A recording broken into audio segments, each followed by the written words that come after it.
Taiwanese voters will be choosing a brand new legislature next January. In today's Taiwan Explained, I'm going to walk you through the process. Okay, you have 60 seconds to do this. Are you ready, Andrew? I think so. All right, go. All right, let's start by looking at the legislature as it is right now. So as you can see, there are 113 seats all up for grabs. Right now, the ruling Democratic Progressive Party, that's the green seats, they have well over a majority, followed by the Kuomintang with the blue seats. The remaining seats are held by small parties and independents. Now, of the 113 seats, 73 of them are directly elected. An additional 6 seats are filled by Taiwan's indigenous population. And the remaining 34 seats are legislators-at-large, and they're filled by a party vote.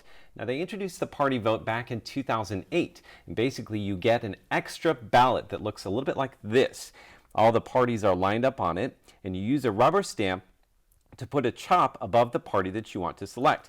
Now, the number of legislator-at-large seats is determined by the results of this vote. Each party has lists of their candidates in order ranked by priority. So if you're at the top of the list, chances are you'll get elected.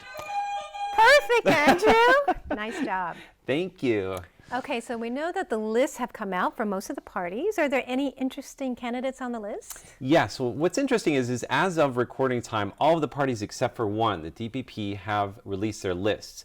And female candidates are at the top of all the lists. That's interesting. That means we're more attractive? I think so. Well, I think is usually what happens is they're trying to get people on the list that will get people to vote for the political party for that vote. Maybe the women will come out, or the people who like these women. Or people who are not, usually seen in the legislature. So it's candidates that are a little bit different, minority candidates, new immigrants, people with disabilities, people who usually don't have a shot at being in the legislature. This is a great chance for the parties to use these candidates to attract voters.